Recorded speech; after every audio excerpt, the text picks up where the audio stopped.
Gold and silver prices are down today after reaching record highs earlier in the week. Our next guest says the record high prices come as financial metrics worsen for all currencies, especially in the U.S. Here to tell us more is Rick Rule, President and CEO of Rule Investment Media. Thanks for joining us today. Pleasure. Thank you for having me. You saw the markets do this big, deep dive around 11 a.m. Eastern time when Donald Trump started posting online about China. Is that what's causing the prices of both gold and silver to fall today? I think gold and silver probably are falling of their own volition. In Canadian parlance, a hockey stick graph, which is what gold and silver prices look like in the last 4 weeks, is a lot of fun, but it's as steep on the downsill as it was on the upside, and it wasn't sustainable. I have a very, very, very positive view for gold and silver prices out over 10 years, but it's pretty obvious that the graph was overextended in the very near term, and we've had a correction, which is healthy. Okay, so you see this as a correction. What about in this next little period when we don't know what's going on with tariffs, with these threats coming from Donald Trump? Do you expect people to flock back to gold and silver as a safe haven? I'm mixed about that. The real driver in precious metals prices, I believe, has always been fear about the maintenance of the purchasing power in fiat currencies, in particular the world's reserve currency, the U.S. dollar. People express or people use other factors to express their fears all the time. And obviously, when people look at Mr. Trump and his what I would call bleatings, that arouses fear. But I think the more important metric to watch is what I see as negative real interest rates in the U.S. and continuing problems with debt and deficits and quantitative easing in the U.S. economies. Those will be the driver of gold and silver prices longer term. Okay, let's talk about the government shutdown as well. Do you think that is affecting anything here? I don't. I mean, I think people might use it in the near term as an excuse to buy or sell gold or silver, but it really doesn't matter much. When they talk about a government shutdown, by the way, the government hasn't stopped spending. They just have a difficult time deciding on what they're going to spend it on. I think that's all political theater. Okay, let's talk about the demand for the metals right now. Who do you think is buying gold?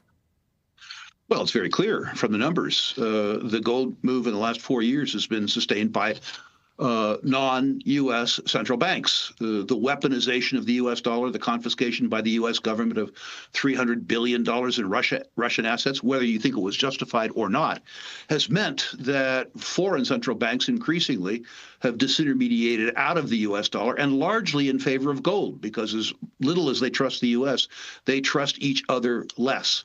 You haven't seen concerted retail buying in the gold space until about 15 or 16 weeks ago, if you measure that by the influx into physical precious metals ETFs.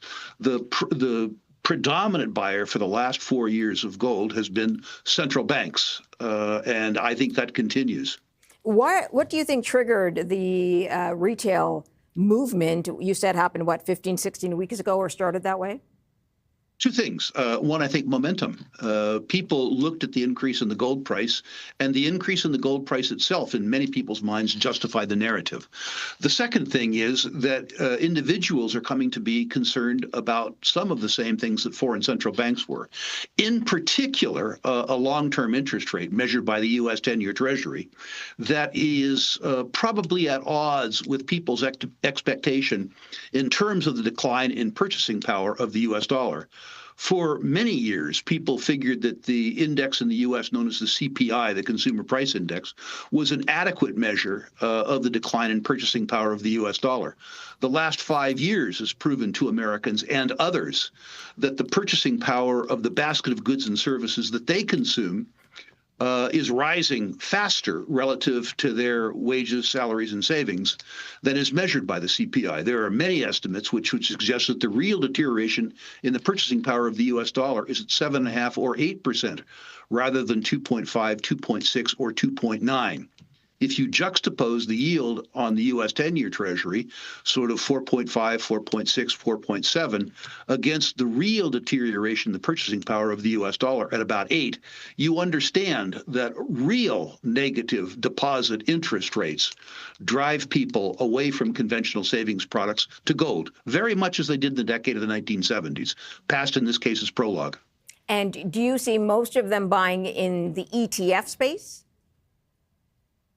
There is, I mean, the ETFs are easier for people, and it's cheaper to buy in the ETFs. There is still a strong constituency around the world that wants to hold gold outside the financial system. Those people buy physical gold and either, foolishly from my point of view, store it at home. Or store it in vaults and safe deposit box. So there's lots of demand for gold and silver on both sides of the line.